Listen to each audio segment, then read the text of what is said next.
Something unexpected is happening. In 2025, belief in God and the supernatural appear to be making a comeback. One thing nice about the format Sean McDowell is using here is he doesn't have to cite his sources, and no one thinks anything of it. It's why preachers can make whatever statements they want in congregations that aren't used to thinking skeptically, just accept what they say at face value. The biggest reason I question his statement is the year he gave, 2025. Sean uploaded this video 2 weeks ago, so he gave this talk no later than January 12th. There is no way that there will be stats out by January 12th for any kind of trend in 2025. It's way too early in the year to claim to see any kind of trend of anything, except possibly dropped New Year's resolutions. If he had said 2024, this would be more realistic. We'll be charitable and assume that he misspoke and he meant 2024. But is God in fact back? If God is back, that would mean he left at some point. Did God leave humans on their own for a time but now is back? Why did he leave? What made him come back? What has Sean seen that makes him think this? Let's have a chat.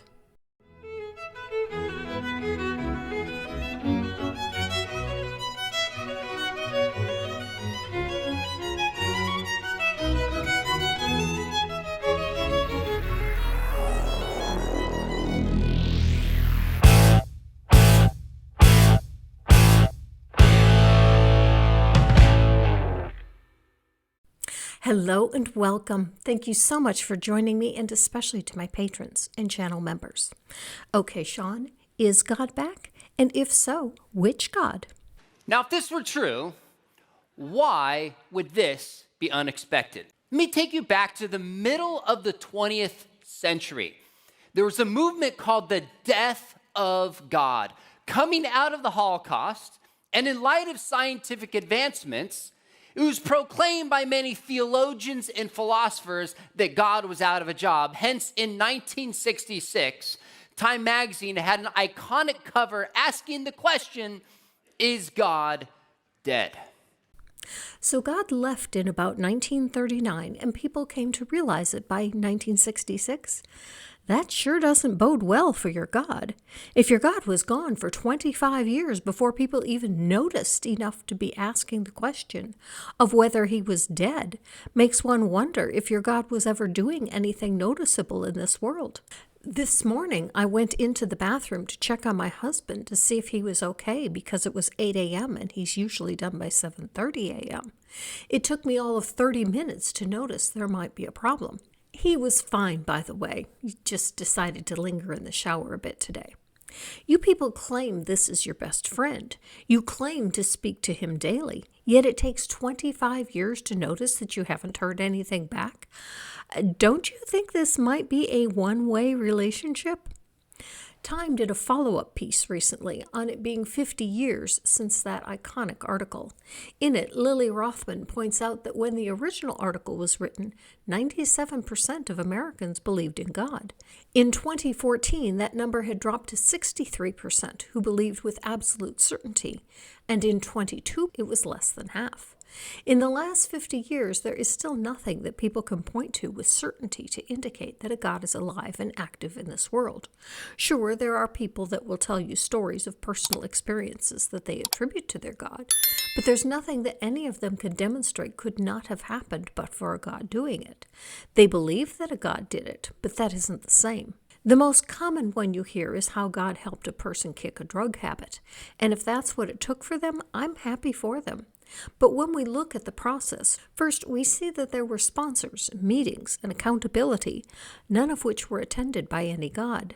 Next, we see that some people are able to kick drug habits without even asking a God to intervene, which boils down to if God needs so much human help to do anything, and the same things can be accomplished without asking God for any intervention. Where was there ever a God involved in the process? Fast forward to the first decade or so of the 21st century. We had this influential movement called the New Atheists, people like Christopher Hitchens, Richard Dawkins, Sam Harris, dancing on the grave of God, so to speak, proclaiming that science has disproven God.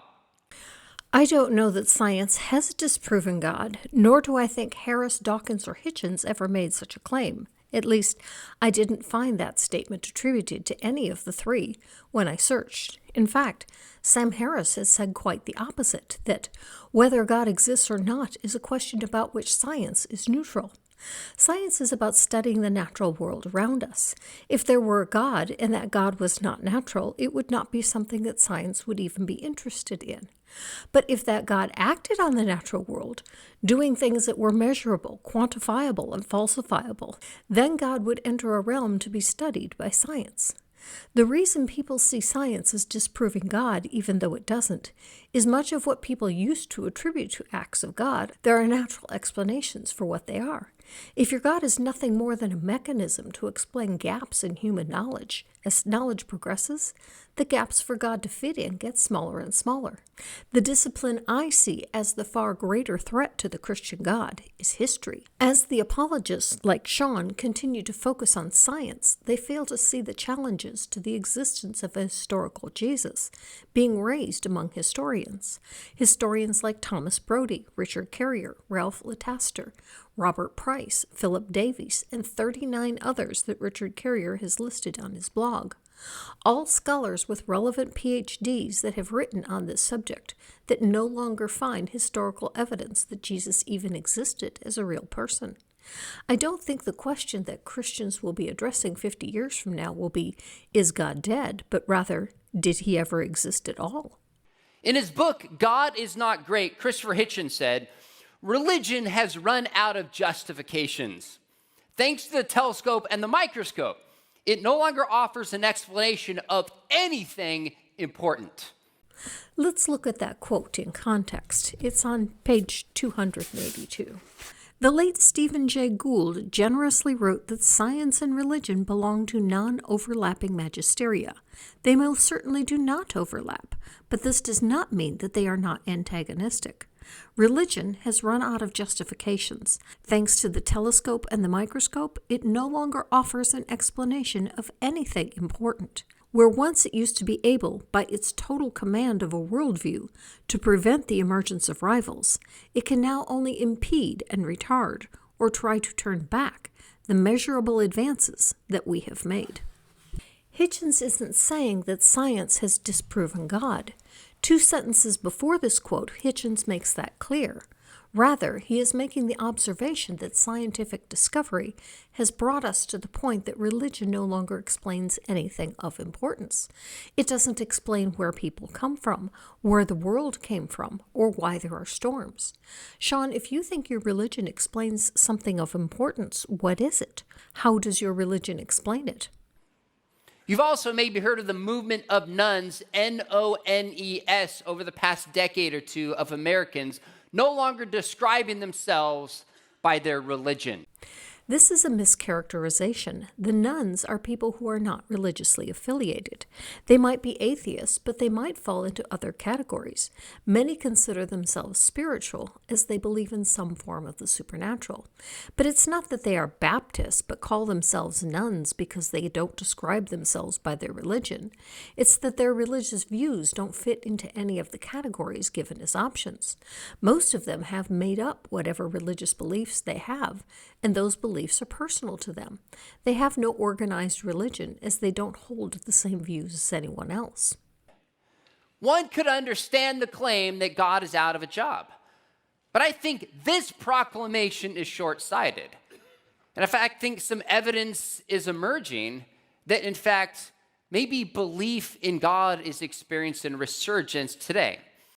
If it is, it isn't a resurgence in belief in your God. The rise of the nuns is a rise of a new form of spiritualism that doesn't involve your God. The Islamic faith is also growing, but Christianity isn't. It's on the decline. If God still has a job in Christianity, he'd better get up off the couch and do it. Now, how can I claim this? Number one, the God conversation is shifting on a cultural standpoint. So just one example. Many of you will be familiar with the Canadian psychologist Jordan Peterson. Ugh. Yes, we all know who Peterson is. Is he God now? He recently wrote a book called We Who Wrestle with God. Although he's not a Christian, rather than attacking the Bible as many new atheists did, he actually sees the Bible as necessary for the impetus of science and, quote, the story on which Western civilization is predicated. If that's what he thinks, he needs to stick to his field, psychology. History clearly isn't his thing, as Western civilization is predicated on Greek philosophy and the Enlightenment.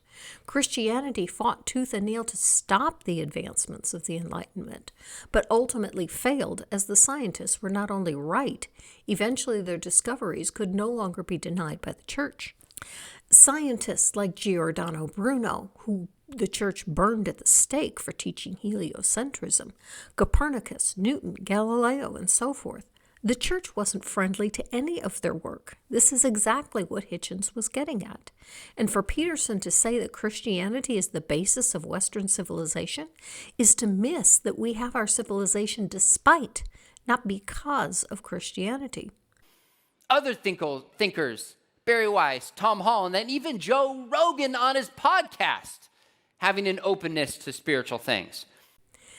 Joe Rogan is a deep thinker? Sean, really? See what happened in the game when LeBron's hair fell off? A giant super athlete with a really well-shaped head. Your head, bud. Shave your goddamn head.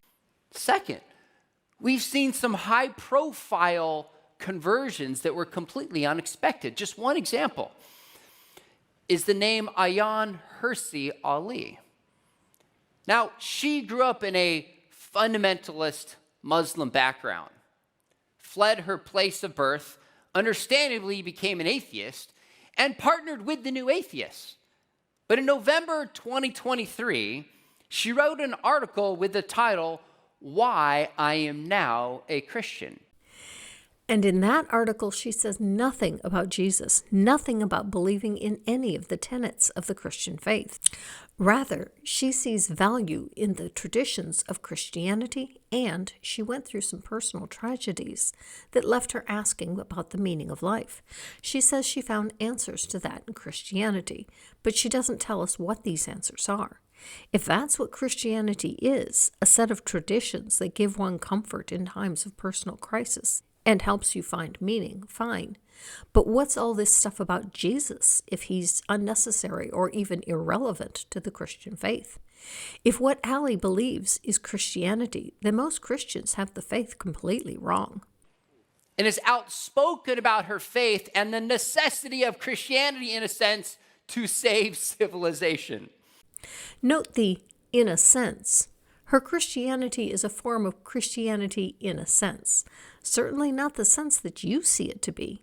Third, there seems to be a growing awareness of the failure of secularism. So 2 books that have just come out, in fact, one is not yet to be released until February. One is by the Catholic writer Ross Douthat. He's a columnist for the New York Times, and he joined the New York Times maybe 15, 20 years ago during the height of the New Atheists. And he said, since that time, in his audience that is primarily not familiar with Christianity, there's a renewed openness and interest in spiritual things. So what? Again, this has nothing to do with Christianity. If your point is that people have spiritual beliefs, fine, but you're supposed to be giving us reasons that God is back. This isn't God being back. This is people finding spirituality in places other than your God.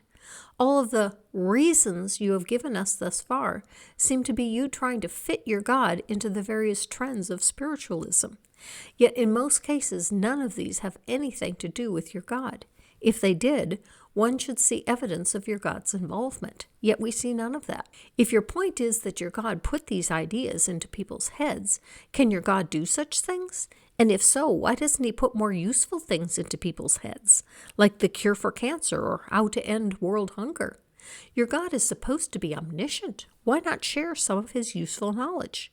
If the best he can do is to tell A and Hersey Alley that there is value in Christian tradition, and tell Ross Douthat that people are interested in spiritual things, then Hitchens was absolutely right. Your God no longer offers an explanation of anything important. Another example is the Orthodox writer, Rod Dreher, who's a New York Times best-selling author. He had a book just come out called Living in Wonder.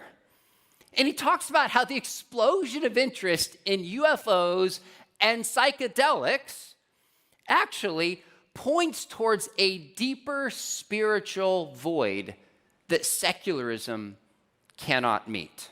Interest in UFOs and hallucinogenic drugs points to God? Seriously, Sean? If you are trying to make the case that your God is back, you are failing miserably.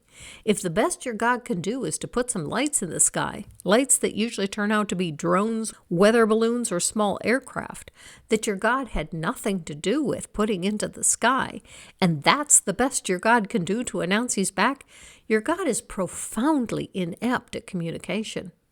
Professor Plink, I think God needs a basic communications course. Oh yeah, I'd be happy to have the big G enroll in some of my basic communication courses. We'll go over how to properly send messages in ways that can be effectively decoded, and what constitutes a proper communication medium. And hallucinogenic drugs? People find your God by taking hallucinogenic drugs? Sean, most believers think that taking drugs is a sin. Believers claim to turn to your God to get off drugs, not turn to drugs to get with God. Could you please clarify this for me? Does your God want people on drugs or off drugs? Fourth, do you know Bible sales were up 22% roughly in 2024? I don't see why anyone would buy a Bible anymore. They are free online. Even when I was a believer, I stopped taking my Bible to church because it was faster to look up the reading passage on my phone. Makes me wonder if anyone actually reads these or if they're just for show. Now, why? Maybe, just maybe, there's a renewed spiritual interest and openness. You might say Aslan is on the move. This is as bad as Dr. Justin Barrett's claims from a couple weeks ago that maybe, just maybe, babies are born with an inborn sense of God because they recognize agency in non-human objects. Christians sure like to try to find their God in everything, don't they? Probably because they can't actually see their God in anything. Now, my point is not that we're undergoing a revival. I think that would be premature. Okay, so even Sean recognizes that what is going on may not have anything to do with his God. But the proclamation that God is dead and the supernatural is out could not be more mistaken. That God is dead and that the supernatural is out are two entirely different things. Your God could be dead or never have existed at all, and there could still be a supernatural. So don't put those together as if they were one thing. I don't think that there's any question that your God is dead. The real question is how long it will take believers to realize it. You keep clinging to your faith despite there being scant evidence that your God is even there. We're starting with perhaps the biggest question: does God exist? Is God real? Now we're going to look at 7 lines of evidence that God is back. This evidence started bubbling up in the 20th and 21st century into today, pointing towards the existence of God. Oh, I thought the things on the screen were the reasons. Sean says he's got evidence of his God. Cool. Bring it. 3,000 years ago, the psalmist said, "When seen properly, the heavens and the sky and the natural world cry out for a supernatural cause." When seen properly, there's a proper and an improper way to look at the sky? Please, Sean, how does one look at the sky improperly? Let me guess. What you mean is if you presuppose that there is a God out there, when you look at the sky, you will see a God out there. Is this your first reason? God is back because I have presupposed it to be so? If you have to believe it before you can see it, Can you honestly say that it's real?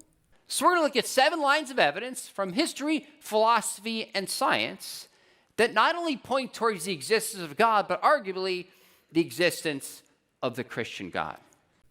Sean, did you take some of those psychedelics to get closer to your God? If you have to believe your God to find your God in just looking at the sky, and from that you conclude that science, history, and philosophy all point not only to the existence of God, but specifically your God? Sean, 2/3 to 78% of philosophers are atheists or lean toward atheism, depending on which survey you look at.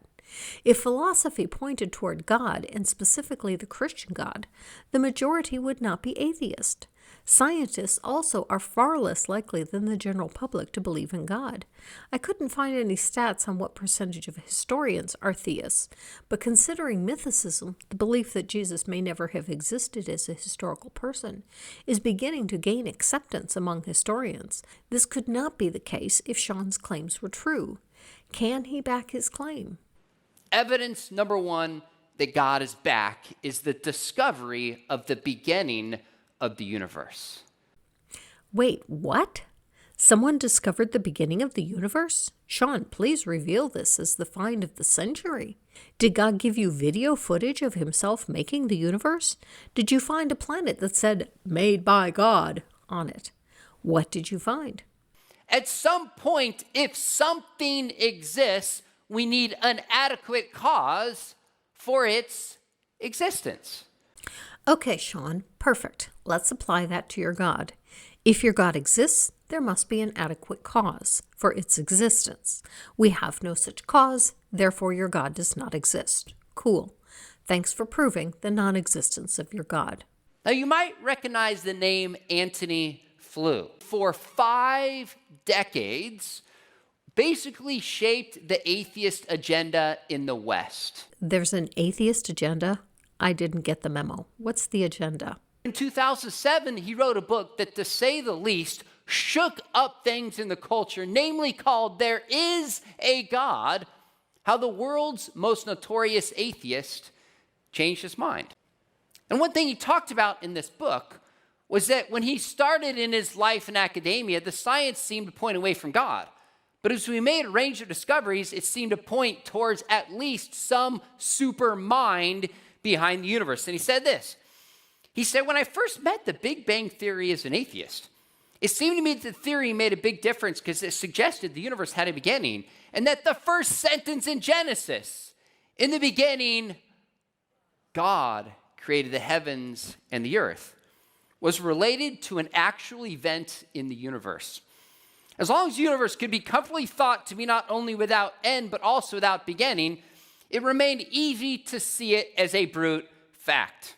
If the universe had a beginning, it became entirely sensible, almost inevitable, to ask what produced this beginning. Yes, what, not who, what. Flew was not a Christian.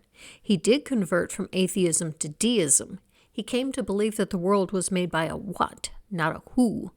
He was claimed by Christians and Muslims alike, but denied that he belonged to either camp. You see, this is a simple argument called the Kalam cosmological argument. Premise number 1, whatever begins to exist has a cause. If something begins to exist, there must be a sufficient reason or explanation that it began to exist. You don't get something from nothing. And this has been debunked so many times that it's not even worth our time. Suffice it to say that if your God didn't begin to exist because he is a brute fact that always has been, then the singularity could just as easily be a brute fact that did not begin to exist. Further, if time did not exist before creation, and since we know from science that space and time are inextricably linked, and one cannot exist without the other, then before the universe existed, time itself did not exist. Not even a God can act outside of time. Doing something requires time. The universe did not exist, and then it did exist, expresses a change over time. For such a change to occur, time must exist. If time exists, then of necessity space must also exist. Therefore, a God cannot create space from outside of time. Once again, physics trumps your God claims. Let's skip to the next reason. The discovery of the fine-tuning of the universe. Seriously, God is back because I'm going to rehash all the arguments apologists have been making for years? This isn't new. No one found this in 2025 or 2024. Let's see if maybe he has a new spin on it. Now, what do we mean by the fine tune? I would imagine you come visit me and hang out with me in southern Orange County, live in a town called San Juan Capistrano. I'm pretty sure all of you at some point have been to the Mission or where the train station is at. And we go walking in some of the hills that are undeveloped back near where we live. And we come across an abandoned cabin that looks like this. You think, how interesting. Let's go explore this cabin. As you walk up, you notice something strange. You hear the sound of your favorite song. You walk in this cabin and you notice something strange. You see shoes sitting in there that are your size, a jacket that fits you perfectly, the books you like to read sitting on the table. There's a small refrigerator. It's all the snacks you use. There's a tiny bathroom, and it's the exact toiletries that you use. Now, besides suspecting that you were in a horror movie, what would you think? At some point, you would stop saying, oh, what a coincidence. Oh, what a coincidence. You'd say, wait a minute. I don't know who, but someone has arranged this cabin in a fashion, and they're expecting me to arrive. Okay, let's use your analogy and apply it to the universe. Suppose that I step into the cabin, and there are so many holes in the floor that I can only stand on 25% of the floor. Next, the entire upstairs is filled with noxious fumes that I cannot breathe. And finally, suppose there's no heat except from a single fireplace, and it's 20 degrees below zero outside. The only place in the cabin where I can survive is the 10% of space immediately in front of the fireplace. Now, do you still think the cabin was made just for you? Because this is closer to our universe. We can only survive on a tiny speck of the universe, our planet, so far. There may be other planets out there that we could live on but don't know about yet. And even on our own planet, we can only live on 43% of the land mass, and 2/3 of the planet is covered by water, leaving only 10% of the entire planet even being habitable by humans. So even though that 10% is well suited to us, it's still just 10%. The next question is, was the planet made suited to us, or did we adapt to be well suited to the planet? Natural selection would tell us that we adapted to be well suited to the planet. Had the conditions of the planet been different, a different life form would have evolved that was more suited to that environment. Just as a fur-covered creature with very large feet that are bigger than the holes in the floor would be better suited to the cabin. Freeman Dyson is a well-known physicist. He said, as we look out into the universe and identify the many accidents of physics and astronomy that have worked to our benefit, it almost seems as if the universe, in some sense, must have known that we were coming. And what accidents are these? The way things are? Could they have been otherwise? This is a question I don't think we can ever answer, and thus we cannot call them accidents. They might be the only way they could be. But what happens mathematically if we just take two of these? So if we take gravity, which has to be fine-tuned 1 times 10 to the 40th power, and the cosmological constant that has to be fine-tuned 1 times 10 to the 53rd power, what are the odds that we have just these two set where they need to be to have a universe capable of supporting life out of dozens that each need to be set in a particular range? What are the odds? Well, 1 part in 100 million, trillion, trillion, trillion, trillion, trillion, trillion. And again, could it have been otherwise? Could any of the parameters have been different? Is the universe we have the way it is because it's the only way it could be by necessity? And where did you get this from? I already know the answer. Apologists have been making this claim for decades, and mathematicians have been telling them that this is not a proper calculation. It isn't possible to quantify the probability of the conditions of physics of the universe. It can't be done. Your numbers are meaningless. Third piece of evidence that God is back is the origin of life. Now, it's a really interesting question to ask. If there is no God, how do blind processes in nature and chemicals in motion result in life from non-life? How do you get living systems from dead matter? You have organic molecules floating in liquid that join with other molecules that eventually form a protein. The proteins combined into amino acids that then became self-replicating. RNA is self-replicating. RNA then forms DNA, and DNA grows the first life form, and that's probably how it happened. Let me guess, your incredulity at not seeing how this could occur without a God doing it is evidence that your God did it.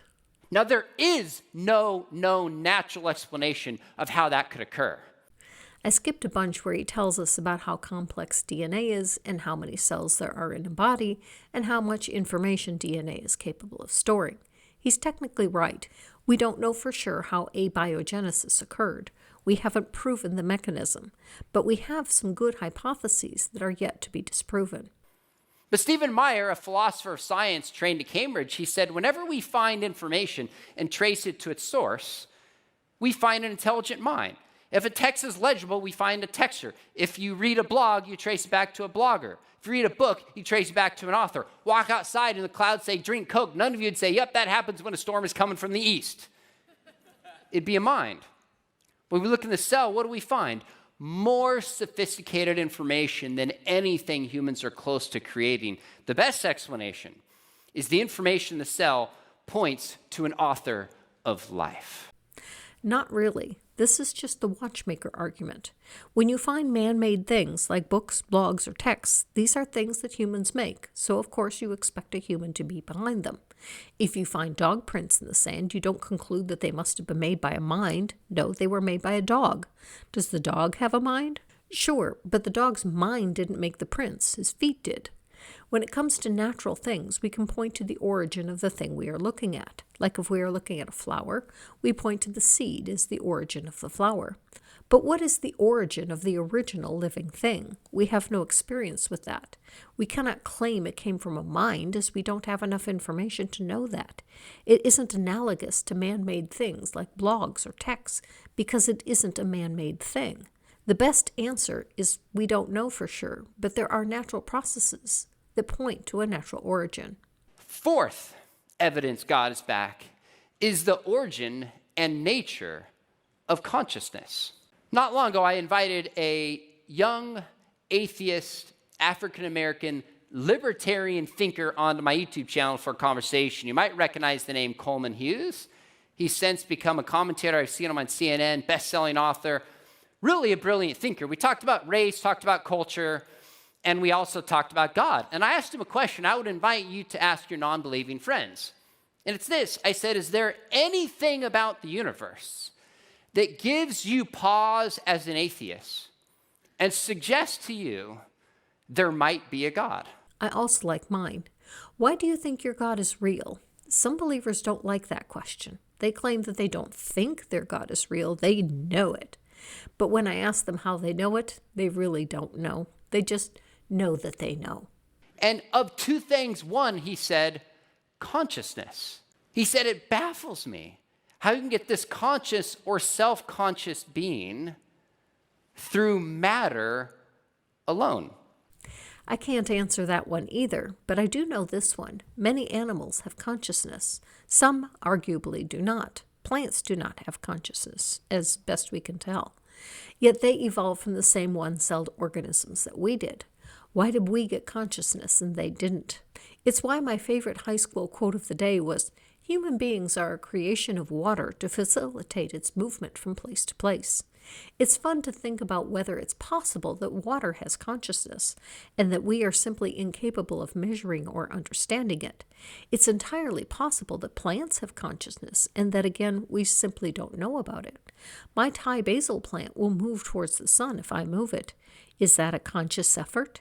At what level does an animal become conscious? How? While I agree with Sean that there are unanswered questions, I disagree that they point to a God. If we do find the answers, that will just make your God all the smaller if you use this gap in our knowledge as evidence of the existence of your God. That's the problem with all of the God of the gaps arguments. When we find natural explanations, there is no longer a need for gods. Now, a colleague of mine who's actually spoken here, you might recognize, J.P. Moreland, arguably one of the leading philosophers of our day, co-wrote a book recently called The Substance of Consciousness. And he noted that in the 19th and into the 20th century, the idea of substance dualism, in other words, that humans are body and soul, was not only considered false, but it was ridiculed. Except that isn't what substance dualism is in philosophy. Substance dualism is a philosophical concept proposed by René Descartes, which posits that the mind and body are two fundamentally different substances, the mind being non-physical and the body being physical. This dualistic perspective suggests that mental phenomena cannot be reduced to physical explanations, and that the mind can exist independently of the body. It is the jumping-off point for discussions on consciousness, but has not traditionally been an argument that humans are body and soul. On Brandon Rickenbaugh's website, it says of the book that it is a powerful defense of contemporary substance dualism, which makes the claim that the human person is an embodied, fundamental, immaterial, and unifying substance. Multidisciplinary in scope, the book explores areas of philosophy, cognitive science, neuroscience, and the sociology of mind-body beliefs. The authors present the most comprehensive, up-to-date, and rigorous non-edited work on substance dualism in the field, as well as a detailed history of how property and substance dualism have been presented and evaluated over the last 150 years. Nothing about the soul. However, one of the book's endorsers says, Moreland and Rickabaw's monograph is a first-rate testament of the important issues concerning the existence and nature of the soul. Not having read the book, I don't feel qualified to comment further than to say that if this is their idea of dualism, then dualism has indeed taken a turn. But then he notes in this book, published in a leading academic press, he said, fast forward to the late 20th and early 21st centuries. Things are changing. We're witnessing a resurgence of substance dualism, and it is undergoing an unforeseen revival. How do you get consciousness from dead matter? Wrong question, Sean. No one thinks consciousness comes from dead matter. It comes from organic matter, from live matter. The question isn't how consciousness comes from dead matter, because it doesn't.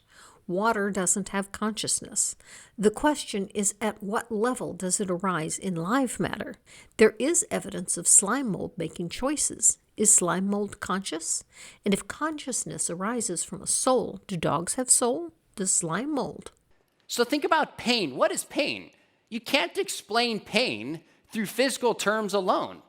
It has an experiential level that goes beyond matter. How about sensations? How about thoughts? You say, well, thoughts don't exist. You just gave a thought, namely that thoughts don't exist, which proves you think thoughts exist. Sean, there's a difference between existing and having existence. Thoughts obviously exist, but they do not have existence. They have no real parts. They cannot be experienced in reality. They exist only in the mind. The fact that you confuse these is evidence of why you think your God exists. He does exist in your mind and in the minds of other believers, but that doesn't mean he has existence. If your God had existence, he would be able to act in reality in demonstrable ways. But you can't explain thoughts and pain and ideas and sensations in purely physical terminology. There's something that goes beyond the physical. Sean, that's just the mental. That's why philosophical dualism is the physical and the mental. If you want to argue for the existence of a soul, you need trialism, although actually that's been taken too. John Cottingham introduced this idea in philosophy, and for him the third area is sensation, which he sees as a union of the mind and the body. The body experiences sensation, which the mind interprets. In Christianity, trialism is about body, soul, and spirit. I'll let you and Cottingham debate what the three really are, but if you want to argue for a soul, you need evidence that such a thing exists. What evidence do you have of a soul? We have evidence of your thoughts. Not only do we hear our thoughts in our heads, but we express them to each other and thus confirm our thoughts to others. You can't do that with a soul. You claim a soul exists, but how do you know? I had a debate on my YouTube channel maybe 6 or 8 weeks ago with one of the leading skeptics in the world. Maybe you recognize the name Michael Shermer, best-selling author, really brilliant thinker, fun to engage with. We talked about morality, we talked about consciousness, and I said, you believe in free will. How do you get free will? And how do you get consciousness in an atheist universe? And he said, at a level of complexity, it just kind of emerges and pops into existence. Sean, Michael Shermer didn't say that consciousness just popped into being. You said that. Don't you remember? Consciousness is not a physical thing. Yeah. We cannot reduce it's an it emergent down property. to matter. To say it's an emergent property is basically to say I have no explanation for it. That's the biggest non-explanation for consciousness. Like in the same way that inflation is an emergent property of economic humans running around just doing their thing, buying and trading and selling and so on and printing money, and inflation emerges from that. It's not a mystery. We know what causes it.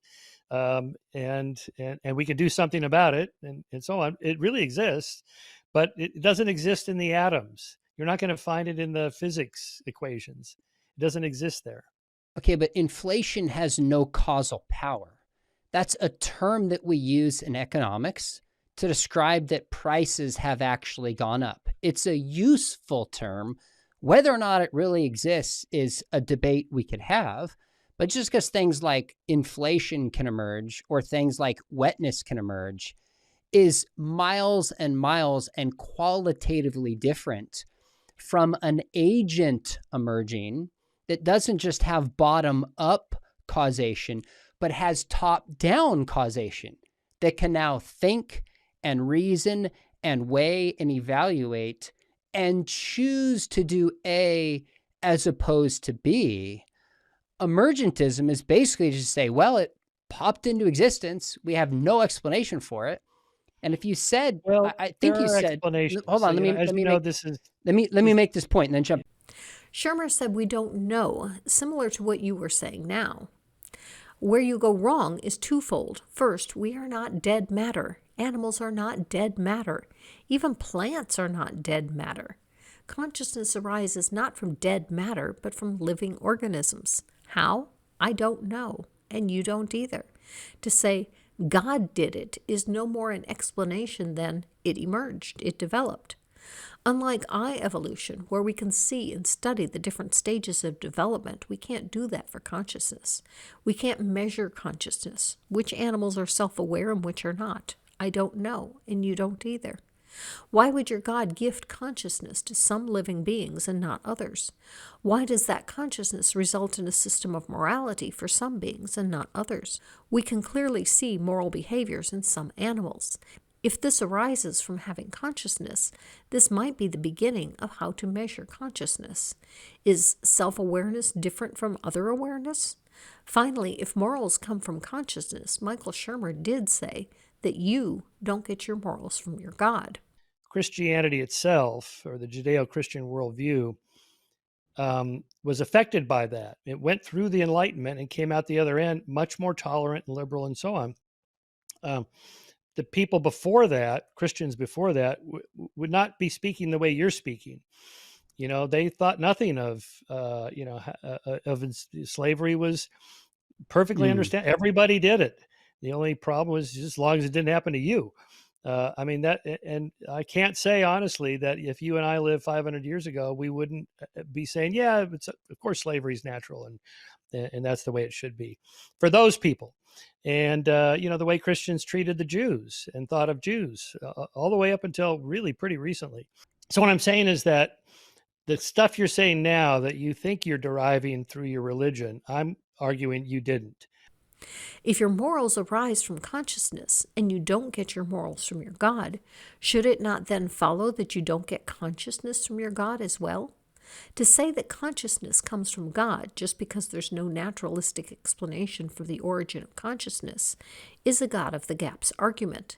If we eventually solve the puzzle of how consciousness emerged, what does that do to your faith? If your God must retreat from claiming to have done something every time we have a new scientific advancement, or more accurately, if Christians must retreat from claiming their God did something with each new scientific advancement, will your God eventually be rendered irrelevant? Is he already there? Fifth evidence, the existence of the moral law. Now, in 2010, 15 years ago, I had a debate with a high school teacher, PhD in my town, the San Juan Capistrano, on whether God or evolution best explains morality. I'm going to skip over this one since we already talked about morality in the last point and had Michael Shermer demonstrating that Sean's morality doesn't come from his God. Sixth piece of evidence, our modern day miracle. One of the leading New Testament scholars in the world, he's brilliant. His name is Craig Keener. He was writing a multi-volume commentary on Acts. He paused and said, there's a whole lot of miracles here. I wonder if somebody's done an in-depth academic analysis of miracle claims today. And lo and behold, nobody had. So in 2010, he published, I don't know how many 1,000+ pages, hundreds, thousands of footnotes. As far as I'm aware, the most in-depth, careful analysis of miracle claims today. Note the word claims. Of miracle claims today. Even Sean will not go so far as to say that these are definitely modern miracles. Even he acknowledges them to be claims. If there were sufficient evidence to support them, they would not be merely claims.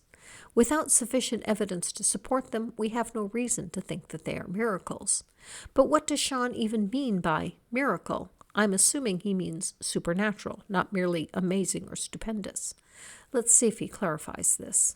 Now, what did he find? Quote, he said this, the kinds of claims frequently attested in the Gospel and Acts are also attested by many eyewitnesses today. Shouldn't that alone make them suspect? If your God is limited to doing only the kinds of things listed in your book, it shows that your God lacks imagination and problem-solving abilities to adapt his skills to modern problems. I want to know if anyone claims to have had God regrow a limb for them. That isn't in your book, but if God really were all-powerful, it shouldn't be a problem. Or is your God limited to only doing the kinds of things he's done in the past? Now, he studies different countries, Asia, Latin America, Middle East, U.S., etc., different denominations across the world, and he says there's reports of the blind receiving sight, deaf hearing, people healed from things like HIV, encounters with the demonic. Yep. No limb regrowing. I recently heard a woman that claimed that her baby was raised from the dead after it had been dead for a year. Sean, I doubt even you would believe such a claim. But is this too hard for your God? And even examples of people being raised from the dead.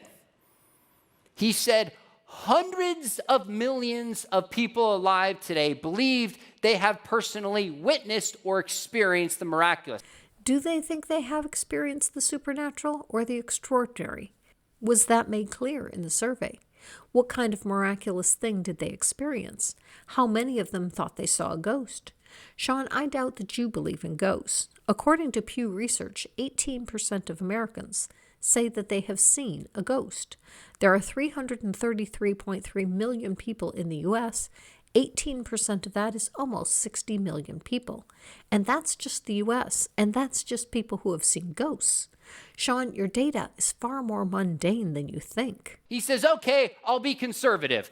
Tens of millions of people alive today believe they've witnessed the supernatural. Now you have the number being far fewer than just the number of people in the U.S. who have claimed to have seen a ghost. Could these claims be nothing more than people thinking that there is something there that isn't? In fact, he wrote a follow-up book to this in 2021 called Miracles Today, documents further miracles and argues that some can even be demonstrated because they've been captured on video. But if you get his book Miracles Today and trace it down, he makes a compelling case that miracles, the kind from the New Testament, are still being documented today. That should not be surprising, as your Bible claims, "Truly, truly, I say to you, whoever believes in me will also do the works that I do, and greater works than these will he do, because I am going to the Father." If this verse were true, the miraculous should be mundane. All believers should be able to walk into a hospital and heal all the sick. All believers should be able to take a loaf of bread and a few small fish into a refugee camp and feed the entire camp. The fact that you are astounded by these miracles shows that you don't believe the claims of your own holy book. I'm continually dumbfounded that prosperity gospel preachers don't put their money where their mouth is and give away all that they have to the poor. If they believed what they preach, they would have more soon enough. That they don't do this is all the proof you need that they don't believe their own message. Also, why do some people get a miracle and others don't? Does your God show favoritism? Does God like some children better than others so that some suffer and die of cancer and others are cured? Do some parents need a lesson in long suffering so their child suffers and dies, while other parents don't and their child lives? Those that get a miracle and those that don't seems completely arbitrary, almost as if there's no mind at all involved in the process. Further, if one prays for the healing of a group of people or a person, studies show that this is more likely to be detrimental to, not advantageous to, a person's healing. If asking your God for healing results in the person being slightly less likely to be healed, what does that say about your God? What does it say about prayer? If anything, the arbitrariness of miracle claims point to there being no God, or if there is a God, it's a trickster God. But hopefully all of us can understand why a skeptic would not be convinced by such a miracle claim. I mean something that cannot be chalked up to coincidence. I cut a bit where he asked the audience how many of them experienced a miracle, and he gave this qualifier as to what he means by a miracle. I would take it further. Not just what can't be chalked up to coincidence, like God finding you a parking spot, the example Sean gave, but rather that which could not happen but for a God or supernatural agent being involved. So if you really needed a job, pray for a job, and out of the blue someone calls and offers you a job, that doesn't count. For all you know, maybe your friend called a cousin who was hiring, and it's your friend's cousin that called you. You just didn't realize that your friend set that in motion. No God needed. Or maybe you filled out an application that you forgot about. Or you contacted an employment agency and they gave your name to an employer. There are so many mundane ways that this can happen that just because you weren't expecting the call doesn't mean that a God did it. Sean, you need to eliminate these kinds of alleged miracles as well. But you have experienced or witnessed something that can only be explained as a miracle. If that's you, let me see your hands. Put them high. Now keep your hands up. Look around. All around the world, I've done this. And this is roughly about what I see. Roughly 50% of hands will go up. If this were true, that half of all believers experience the miraculous, why is it not true of the unbelieving community? Or does your God like you better? Or could it be that you people are looking for the miraculous and find it in what we skeptics call mundane? Finally, the renewed case for the resurrection of Jesus Christ. There's a new case for the resurrection of Jesus? What is this? Was the one in the Bible not good enough and God had to come up with a new one for you? Well, the first one was rather shabby with all its contradictions and disagreements about when and where and how things happened in the Gospels. If you read in historical Jesus studies or in apologetics, you're probably familiar with the name Gary Habermas. You have to be kidding me. Gary Habermas didn't make a new case for the resurrection. He simply surveyed scholars to find out what points they had of agreement. But then in an interview, he denied doing a survey, so I really don't know where his data came from. If you're talking about Jesus' crucifixion, that's going to be very, very high. Sure, but if you're saying vast majority and you're using this as a criterion, did you have any percentage in mind? Never had a percentage. That's odd, because the book you wrote that came out just a few months ago says... I most frequently think in terms of a 90-something percentile head count. And I never did a head count. The vast majority of published contemporary scholars with credentials in relevant fields of study have to acknowledge the historicity of the event. And you didn't do a head count to determine what portion of the scholars agree? You spent 14 years on these books to tell us what most scholars think, and now you're telling me you haven't done a systematic count to see if most scholars agree? Certain minimal facts that, number one, are strongly supported by the evidence, and number two, the vast majority of scholars agree with them. So things like Jesus' death by crucifixion, that the disciples report experiences with Jesus they believed were actually appearances of the risen Jesus. Third, Saul, who was persecuting Christians, had an experience he believed was of the risen Jesus, and it changed his worldview. Fourth, although supported by slightly less number, still a significant majority, the tomb of Jesus was found empty shortly after his death. No, Sean, this one didn't make it as a minimal fact. Gary says so himself. And by the way, contrary to much popular opinion, the empty tomb has never been one of my 6 minimal facts. I did have kind of on the empty tomb. It's not one of the 6 facts. Yes, Jesus died by crucifixion, and some people believe that they had an experience with Jesus after his death, which they interpreted to be a risen Jesus. Not at all miraculous or reason to believe that there was a resurrection. When Dr. Habermas began this project, he had 12 minimal facts. By the time he finished, he was down to 6. I think if he surveyed scholars again in 20 years, he'd be down to about 4. My point is that the more we study the history of what is in the biblical narrative, the more problems we find. The year doesn't line up. The Synoptic Gospels have Jesus die the day after the Passover meal, and John has him die the day before. Passover wouldn't fall on different days in the same year. The Synoptic Gospels have 3 hours of darkness. John does not. Matthew has the temple veil torn in 2 and hundreds of dead people rising from the graves and walking around Jerusalem. The others do not. Mark has Joseph of Arimathea, a respected member of the council, asking for the body of Jesus, forgetting that he had the council vote unanimous to crucify Jesus. Oops. Luke fixes this by making the vote not be unanimous, and Matthew fixes it by making Joseph of Arimathea just a rich man, not a member of the council. John fixes it by making Joseph a secret disciple in fear of the Jewish leaders. The list of discrepancies is lengthy. I recommend David Fitzgerald's Jesus, Mything in Action for more. As more scholars are willing to challenge long-held traditions and look solely at the evidence, the fewer will agree what is factual about Jesus, if anything, in my opinion. Any explanation has to account for all those facts. He says the problem is there's only one explanation that accounts for all these facts, and namely, it's that Jesus actually has risen from the dead.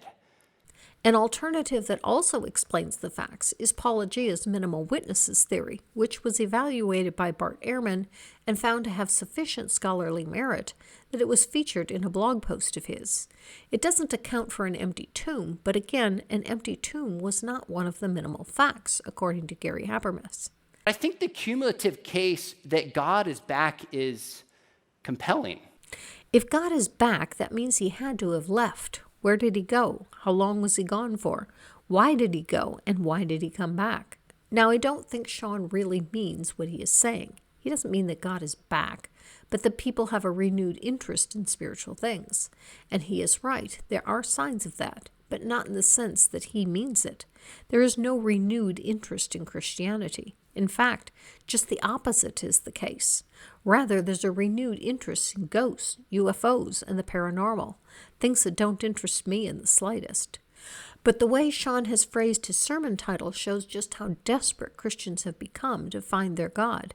They're even willing to admit that their God has left them. And if a renewed interest in spirituality means a return of God, one must ask if God was ever real in the first place. A real God would not need to wait for people to be interested to make a comeback. But because your God exists only in your mind and has no more substance than your thoughts, your God must wait for you to have these thoughts to be able to make a comeback. Or maybe there really is a greater interest in your God, because your God is nothing more than the ghost of the past. Live your life.